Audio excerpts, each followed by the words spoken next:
Before we delve right into the story, please subscribe to this channel for daily stories and also drop a comment for us. Thank you.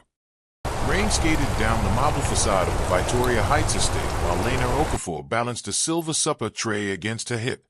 Her borrowed shoes, one size too large, slapped the corridor tiles, leaving tiny crescents of water where she had hurried from the staff annex. She told herself yet again that this night shift would pay for 3 more weeks of after-school homework club for her 9-year-old daughter Mara. 3 weeks of safety. That was how she measured each heartbeat. Suite 7 lay at the very end of the West Wing. The hush back there always unsettled her. No music, no gossip, only the scent of imported leather and money. She paused before the door, ran a nervous palm over her stiff maid's cap, and knocked. No answer. She cleared her throat, lifted the latch, and stepped inside. Warm steam billowed from an open bathroom where a shower hissed to a stop. The lamps were set low, gold against oxblood walls.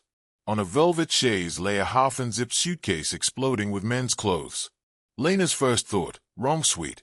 But the order docket said 7. Before she could retreat, a tall man strode from the bathroom, white towel at his waist, black hair dripping onto bare shoulders. Water traced the line between his shoulder blades. His gaze landed on the tray, then on Lena. Room service already. His voice carried lazy amusement. Lena swallowed. I apologize, sir. Your dinner. The stranger approached, sunlight on its skin shining beneath quick breaths. You work nights here? He asked. His accent was Lagos polished, yet held an undertone of boarding schools far away. Yes, say. What is your name? Her mind skid. House rules forbade staff from giving first names to long-term guests. But embarrassment prickled her cheeks and she panicked. Grace, she blurted, borrowing a friend's badge. It sounded meek but safe. He reached for a robe draped over a chair. Grace, thank you. Please set it near the balcony. She hurried across the Persian rug, placed the tray, and tried not to see his reflection in the window glass. As she turned, he was suddenly closer, studying her with amber curiosity. Grace, he repeated, tasting the word. Tell me, did I meet you here last year?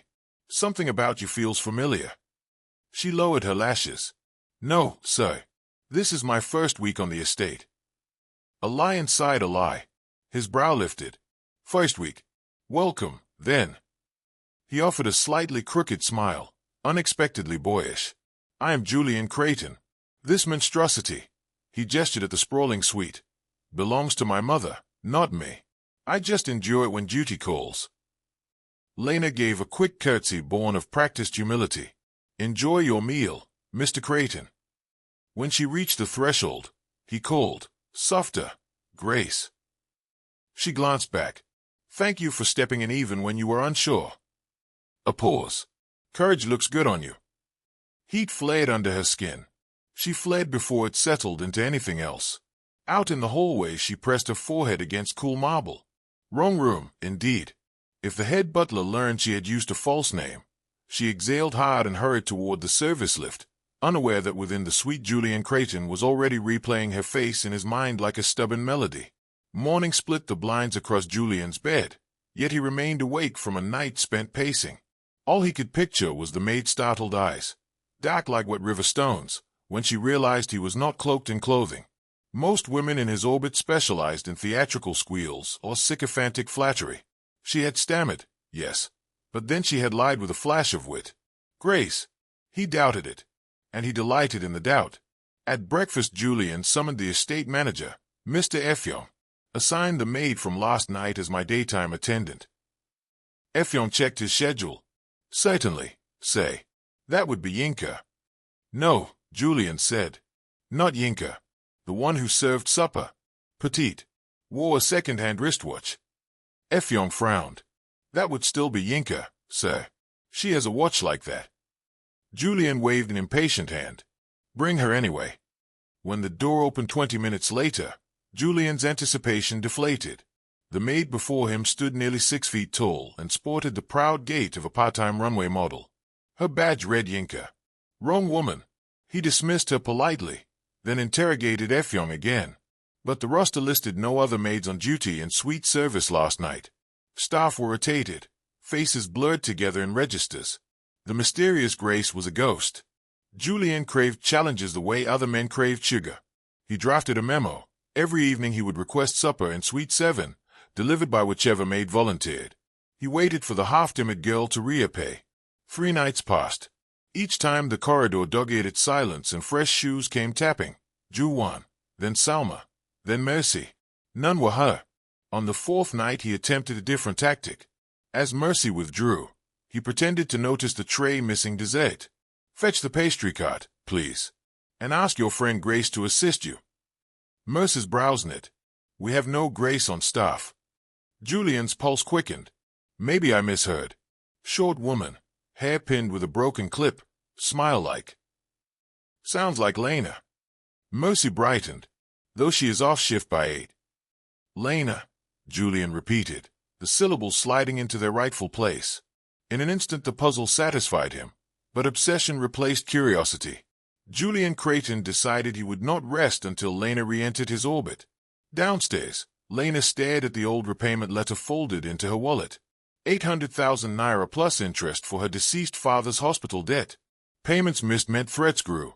She thumbed the sweat-softened edges, unaware that her name was now echoing through the corridors above. Sunday dawned with storm-washed light. Lena expected dismissal for striking a Crayton, yet nobody summoned her.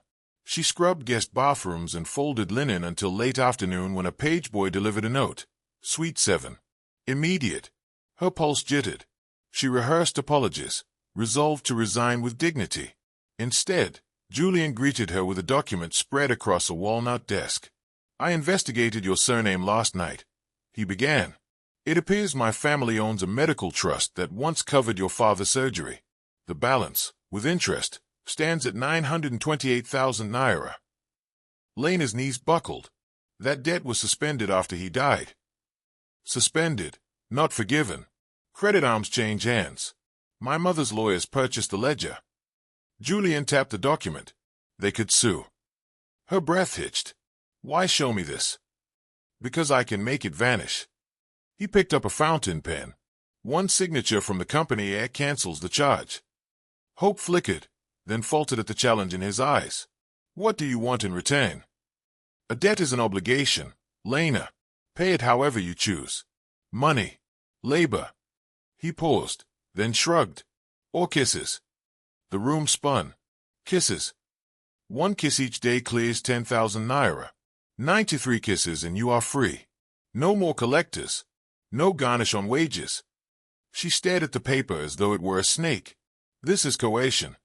It is an offer, he corrected, voice gentle though unyielding. I will not touch you without consent. Rebuff me and I send the papers to court. They will garnish your salary, seize the room you rent, ruin your credit. Your daughter deserves better. Tez blurred the script before her. He was right. Another garnishment would push them onto the street. She whispered, How do I know you will not change terms afterward? Julian slid a second sheet forward, a drafted agreement sealing the debt's cancellation once the ledger number reached 0, witnessed by the estate notary. I keep my word, Lena. Silence thickened until she nodded. Fine. 1 kiss. Then I leave. He approached slowly, like coaxing a sparrow. His palm settled against her jaw, thumb brushing a bead of saltwater memory from her cheek. She closed her eyes. His mouth met his, warm, deliberate, lingering only until her breath trembled. He stepped back, voice hoarse. First payment received. 8 and 9 remain. She fled down the corridor, heart-hammering protest. But part of her, a buried ember, felt suddenly alive.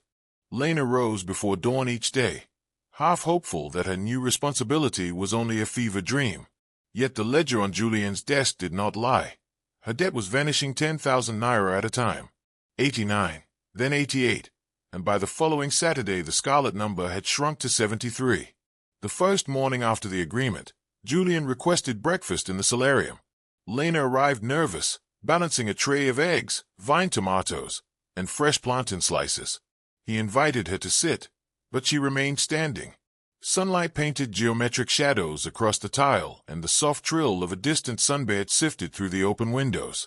Let me see your schedule, he said, sipping orange juice.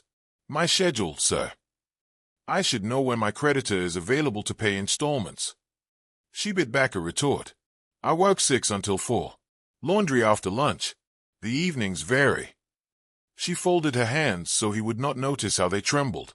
He studied her, fingers drumming on the porcelain cup. After your shift I will drive you home. That is unnecessary. It is efficient. Our arrangement is private.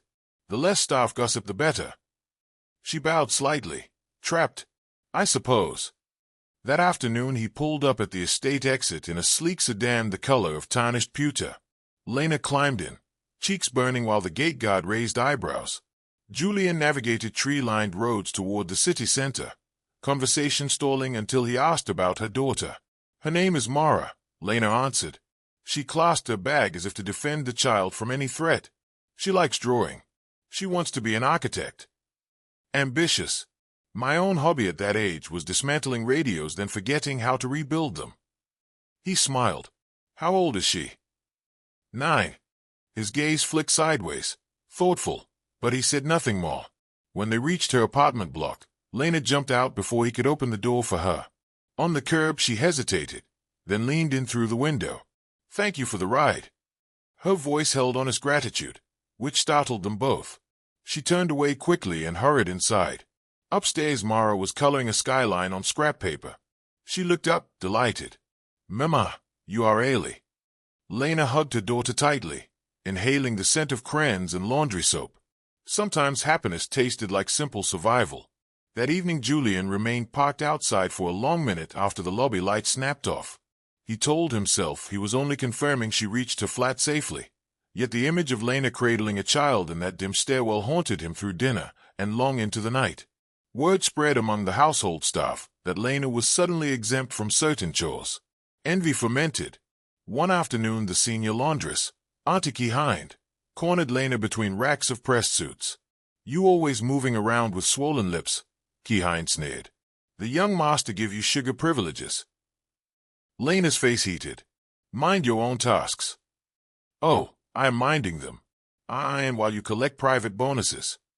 Hind flicked a white shirt so hard that the sleeves rattled. Be careful. Houseboys constrict quick and spit slow. The insult stung. That night Mara asked why her mother seemed distracted. Lena only hugged her tighter. Julian was not immune to whispers either. At a board luncheon his cousin Xavier leaned close and murmured, Mother said you have developed a taste for help from the pantry. Julian speared roasted yam with more force than needed. Tell Mother to worry about her own appetites. Celeste will not appreciate competition. Celeste appreciates inheritance, not affection. Xavier laughed into his napkin. Then perhaps the pantry girl will suit you after all. Love and ambition rarely share the same pillow. Julian felt the truth of that and hated it. The daily kisses varied. Sometimes he brushed her mouth once, brief as a sigh, marking another line through the ledger. Other times he lingered, tasting her unease and the hidden sweetness behind it. He never forced more than her trembling consent allowed. Yet with each fleeting contact Lena felt her resolve melt a little further. One Tuesday Lena arrived to dust his library.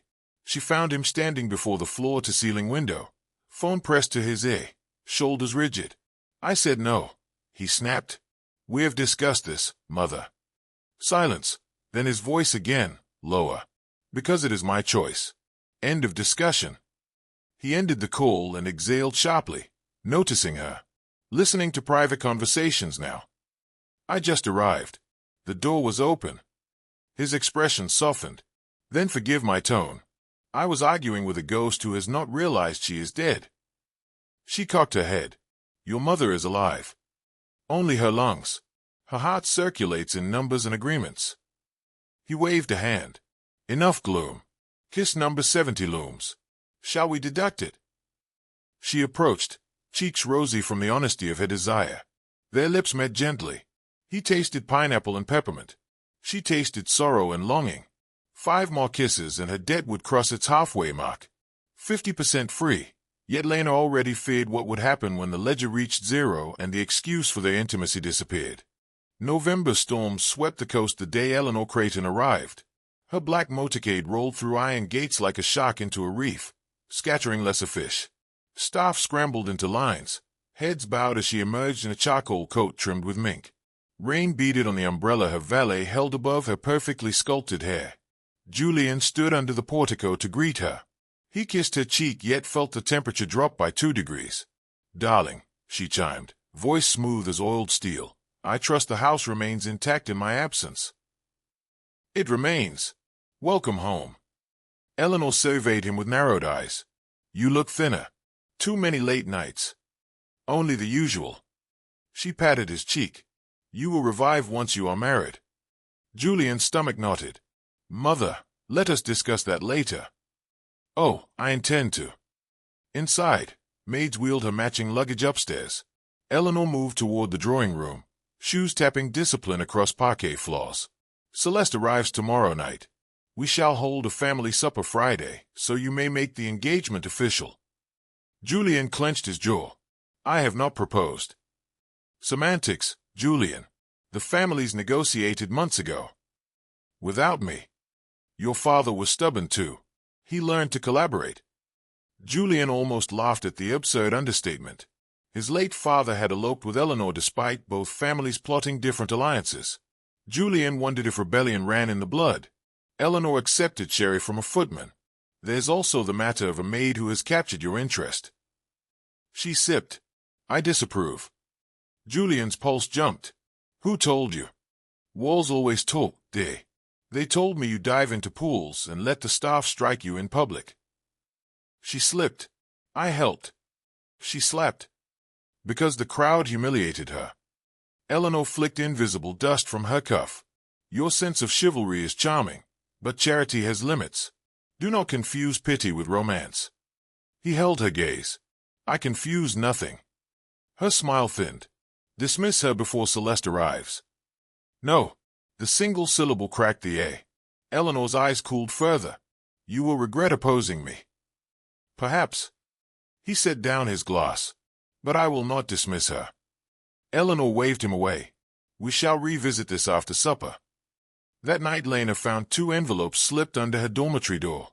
One held a typed letter on Crayton holding stationery dismissing her without severance and threatening legal action if she divulged household confidences. The other held 50,000 naira bills. A sticky note in neat cursive read, "Leave quietly. This is more than your monthly wage. Your daughter deserves stability, not scandal." No signature, but Lena knew. Though anger fled, fear roared louder. Losing the job meant the ledger would default again. She found Julian in the library reading under a brass lamp. He rose at her expression. "What is wrong?" She threw the envelopes at him. "Your mother dismissed me." He read quickly, hand shaking. "She has no power to expel you. I run the estate while she is abroad." "She is not abroad now." Lena's voice cracked. "And courts will listen to her before they ever hear me." Julian tore the dismissal in 2. "This changes nothing." "It changes everything. I cannot fight your family." Tears welled. "I have fought my whole life. I am tired." He stepped closer. "Then let me fight." She shook her head. "You are part of them." His eyes softened. "Lena, I am part of you, if you will let me be." Before she could reply, the double doors opened. Eleanor entered like a verdict.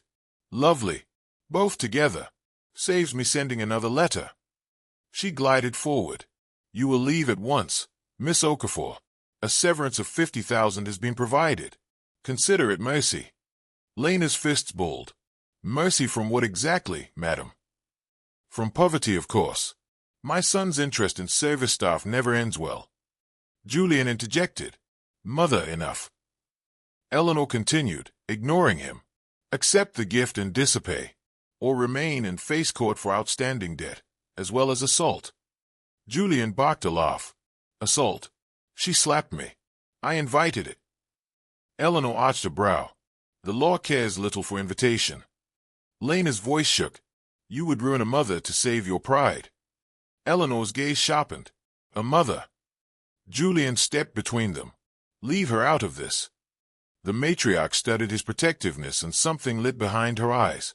Calculation merging with dread. She recovered quickly. "My driver waits outside, Miss Okafor. 10 minutes." Lena looked at Julian, apology swimming in her gaze. "She wins, Julian." He gripped her arm. "No. Trust me. But trust felt fragile as spun glass. With one last pained glance, she slipped past him and hurried down the corridor. Eleanor watched her go, then turned to her son. You think this is love? It is fascination born of rebellion. End it. Not this time, he whispered. She sighed. You will lose much. I will lose everything if I let her go. Eleanor's cool mask cracked just slightly. She inhaled. Then convince me she is worth the empire you will sacrifice. He met her challenge without blinking. I will. Wednesday afternoon, 2 days before Celeste's arrival, Lena collected her final wages and packed her single suitcase. She withdrew Mara early from school and said they would visit an aunt inland. The lie tasted like ashes. At the bus terminal, the evening sky glowed bruised purple. Mara clutched a comic book, excited by the adventure. Lena purchased 2 seats on the overnight coach headed north, where rents were cheaper and memories fewer. Just as the conductor hollered for passengers to board, a black sedan screeched to the curb. Julian emerged, tie loose, desperation plain. Lena froze mid-step. Her heart galloped yet stayed trapped behind her ribs. Julian approached, breathless. Please, do not leave. She kept her voice steady. We had no future. Your family made that clear. Mara deserves better than a cramped coach and a fugitive life. You know her name, Lena realized, startled. Julian knelt to the little girl. Hello, Mara. I am Julian. Your mother speaks of you with pride. Mara eyed him warily. Are you Mama's boss? I am her friend. He offered his palm. She shyly touched it. Lena tugged Mara's hand. We have to go. Julian rose. Listen, the debt ledger is gone. He held up a legal folder. I signed permanent nullification. No more balance, no contracts. You are free by law. Lena's chest heaved. Your mother will contest. She cannot. The authority is solely mine. Mara looked between them. Mama, is he telling the truth? Lena studied Julian's face.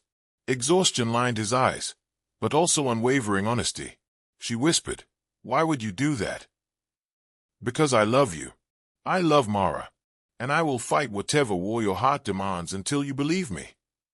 The driver blasted a final horn. Lena felt the tug of flight and the gravity of hope. Mara tugged her sleeve. I am tired, Mema. Can we go home? Home. Lena swallowed. She turned to Julian. Prove it. Come to our flat. Face our life. If you still want us after you see everything, then maybe. He nodded, immediate. Lead the way. Their building smelled of boiled rice and wet concrete.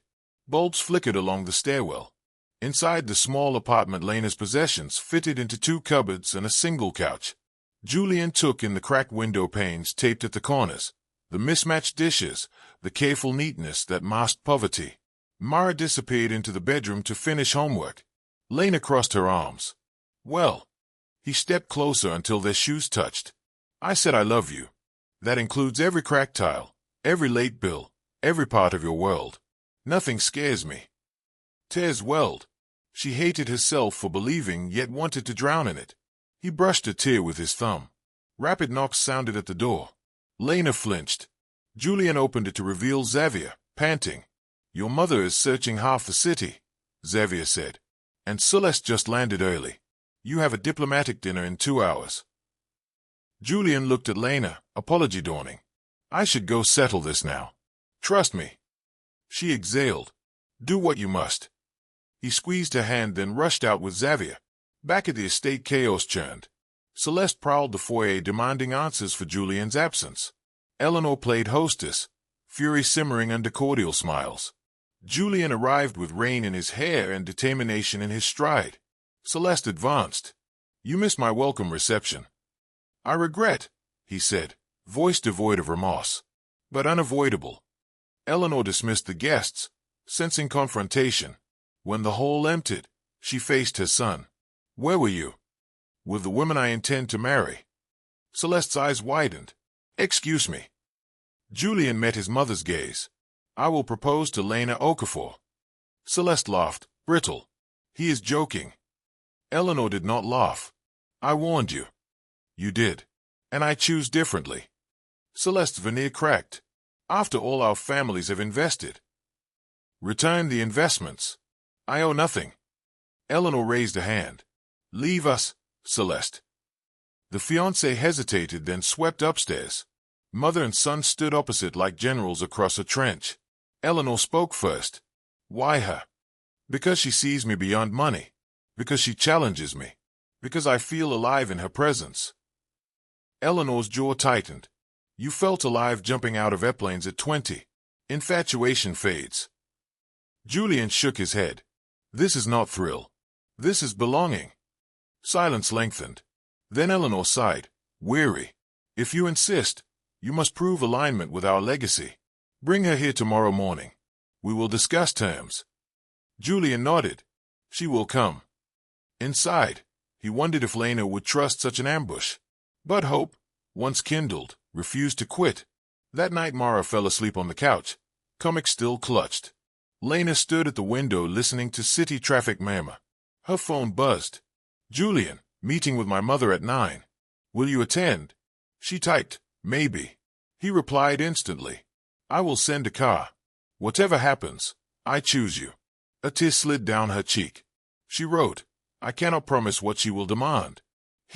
Then we face it together. She set the phone down, heart-pounding steady drumbeats of fear and anticipation. She whispered to the sleeping child, we may have found the home you dreamed.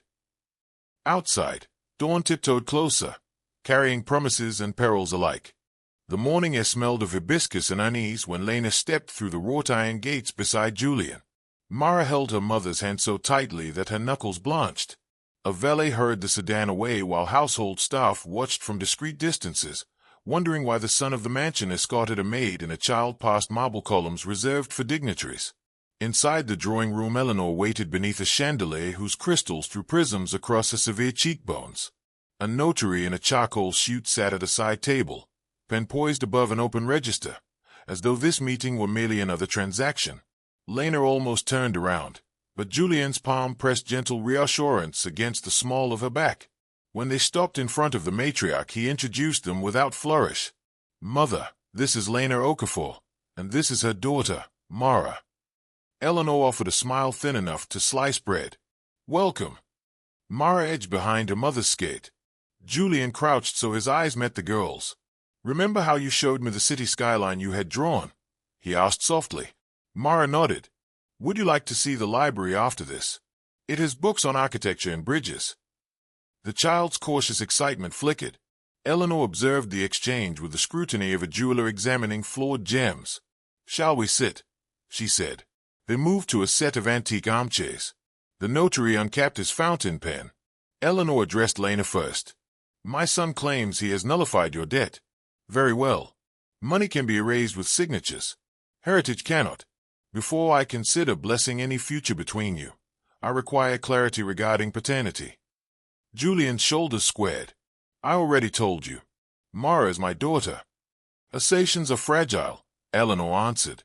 She produced a slim envelope from her clutch and handed it to Julian. On the front was a laboratory seal. Inside lay 2 glossy printouts bearing graphs and round blue stamps. Julian unfolded the pages. Lena watched his pupils contract as he scanned the top line. Probability of paternity, 99.9%. He handed the report to Lena, who read through a blur of breathless disbelief.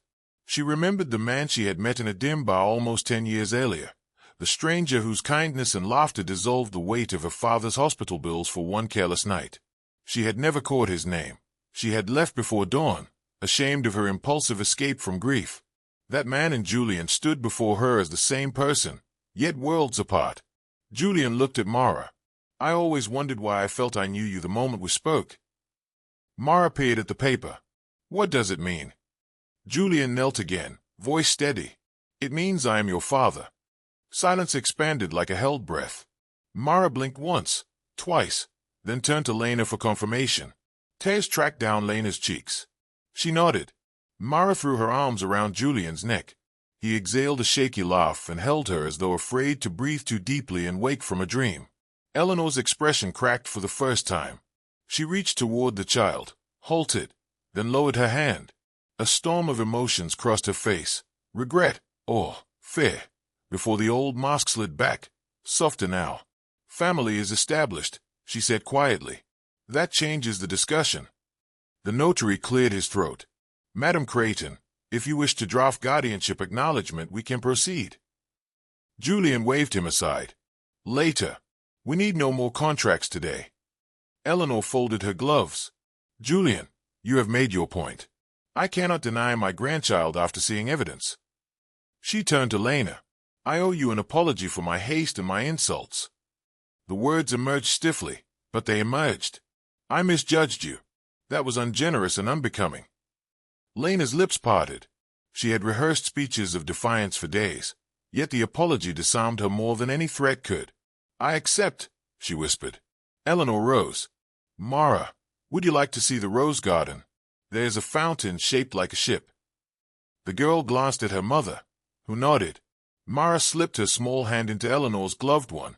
Together they walked toward the terrace, sunlight dappling over them like blessing. At the doorway Mara's voice floated back. Grandmother, can I design you a bigger fountain one day? Eleanor's answer drifted, lighter than anyone expected. I would like that very much. Left alone, Julian and Lena stood in the echo of a future that had just been rewritten. I should have told you everything sooner, he said. You could not have known, she replied. I never imagined the man from that night was you. He touched a tear on her cheek. Do you regret meeting me again under these circumstances? Her breath shook. I regret nothing that led to Mara. My only regret is the fear I carried for so long. His fingers laced through hers. No more Faye. Your world is vast, she said. Mine fits in one suitcase. Then we will build a new world measured by joy, not space. He drew her close. I love you. Not because you are mother to my child or because you challenged me, but because every moment with you feels honest. Lena rested her forehead against his. I love you too. Even when I was angry, I felt it. He kissed her, and this time no ledger counted the debt. This kiss was unmeasured, deliberate, woven with promises deeper than vows. Somewhere beyond the doors, Mara laughed at something Eleanor said, and the sound rang like bells calling them all to a life that none of them had thought possible. 3 days later Julian drove Lena and Mara back to the mansion for Sunday supper. The estate staff, once wary, now greeted the trio with newfound deference. Mrs. Adebayo, the cook, whispered blessings over Lena's head as she escorted them to the dining hall fragrant with roasted plantain and lime. Eleanor had spared no subtlety in decorations. Fresh lilies nodded in tall vases, and silverware gleamed beneath candlelight that softened every sharp edge of the great room. Celeste, however, was absent, having departed for Paris the day after the DNA revelation without leaving a forwarding note. During Deceit, Mara asked if she could tour the library again. Eleanor volunteered to accompany her, leaving Julian and Lena alone at the vast table. You know she is planning something sentimental, Julian said, wiping pastry crumbs from his lip. Lena smiled. She pretends not to like sentiment. She is terrible at pretending. They walked to the garden where the night air shimmered with the sound of fountains. Lena traced the rim of the pool where she had once slapped him. Moonlight painted ripples across the water. Everything began here, Julian murmured. Everything nearly ended here, she corrected. He slipped an envelope from his jacket. Another document, but this one has no balance sheet. He handed it to her. Inside lay a deed of gift transferring ownership of a townhouse near Mara's school into Lena's name. Her mouth fell open. Julian. No strings, he said. Consider it restitution for the years you struggled alone. She shook her head, overwhelmed. I do not need property to believe you love me. He closed her fingers around the envelope. Take it because I respect how fiercely you protect what is yours. This time let someone protect you too. She held the document against her chest. You are dangerously convincing. Then let me try one more argument. He reached into his coat again and produced a small velvet box. Her breast froze. He opened it to reveal a ring shaped like 2 entwined vines. Small diamonds glimmered between the leaves, but the central stone was an aquamarine the color of shallow ocean water. It reminded her of that night at the bar when she had talked about wanting to see islands she could never afford. He remembered even the dreams she had tucked away. Julian dropped to one knee, not caring that dew soaked the silk of his trousers. Lena Okafor, you taught me that love is not charity, that it is earned through truth and sacrifice. Will you marry me and share every sunrise our world grants us? Her reply caught in her throat. All the nights she had spent fearing eviction, all the mornings she had counted coins for bus fare, all the days she had washed someone else's linen just to keep Mara in school, each memory flashed across her mind like pages from a ledger of another kind. Yes, she breathed, though the word came out as tears first. She repeated it steady. Sure. Yes. Julian stirred, though the world spun, and slipped the ring onto her finger. He kissed her hand, then her mouth. Fireflies swirled above the lilac bushes like sparks celebrating. From the library balcony Mara squealed and clapped, Eleanor beside her wearing a smile that looked tentative but real. Preparations moved quickly because Julian refused to postpone happiness. Yet he insisted on something modest, a ceremony in the estate rose garden with only friends and staff who had become family. Xavier served as best man. Mrs. Adebayo oversaw a small feast heavy on traditional dishes Lena loved. The day before the wedding, Lena's old colleague, Auntie Keyhind, visited unannounced. She carried a parcel wrapped in brown paper. I pressed your gown, Keyhind said gruffly, avoiding eye contact. I also fitted the hem. Lena touched her arm. Thank you. Keyhind sighed. I was jealous. Forgive my sharp tongue. Forgiven. Keyhind's face softened. Make the young master wash his own shirts now and then. I will.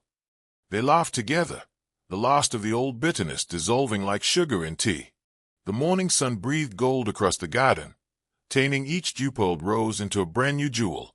White chairs lined a narrow aisle where Mara, dressed in a cream dress dotted with tiny blue flowers, practiced scattering petals from a wicker basket. Xavier adjusted the bow tie on Julian's collar, teasing him about sweaty palms. Lena stood inside the villa with Eleanor fastening a lace veil into her curls. You look radiant, the older woman said. Lena met Eleanor's reflection in the mirror. I am grateful for this second chance. I should be the one saying that, Eleanor answered. She inhaled. There's something I wish to give you. She opened a silk pouch and revealed a bracelet of hammered gold links. Julian's father gave me this on our wedding day. It belonged to his grandmother. Tradition says it is passed to the next woman who will carry the name with courage. A lump tightened in Lena's throat. I cannot take this. You must, Eleanor insisted, clasping it around Lena's wrist. Legacy is not blood alone. It is the heart we show one another. Tears blurred Lena's vision. She embraced Eleanor, who stiffened then returned the hug with surprising fierceness. Guests rose as the string quartet began a gentle high-life melody. Mara stepped out first, scattering petals, grin wide enough to swallow the sky. Julian waited at the altar, nerves dissolving under waves of pure joy when he saw Lena appear. She walked toward him in a simple ivory gown that caught the breeze, her eyes never leaving his. With every step the crack in her old armor widened, letting hope pour through. When she reached him, Julian exhaled a laugh that trembled. They joined hands. The officiant welcomed everyone and began the vows. Julian spoke first, voice clay. I lived years collecting achievements like trophies on a shelf, yet the shelf remained empty of meaning. Then a woman walked into my life with wet shoes and a silver tray. She called herself by another name because she was brave and frightened at once. She showed me that real courage is admitting hunger, accepting tenderness, and refusing to sell dignity for ease. Lena, I vow to honor every battle scar you carry, to protect your laughter, to raise Mara with wonder, and to kiss you each night not as payment but as privilege. Lena's tang came, and her voice trembled like a violin string. I spent years paying debts that were never mine, believing love was a luxury my life could not hold. Then a man took my hand and called my fear beautiful because it proved I had something to lose. Julian, I vow to challenge you when comfort tempts you toward silence, to celebrate your kindness when the world forgets it matters, to teach Mara that storms can plant forests, and to kiss you back until we have more memories than stars. They exchanged rings. The officiant pronounced them husband and wife. Mara squealed, dropping her basket to hug their legs. Julian swept both Lena and Mara into his arms amid applause that felt like a wave big enough to carry the three of them anyway. The reception spilled across the lawn as afternoon melted into vivid sunset. Staff danced alongside executives, laughter mixing with drums and flutes.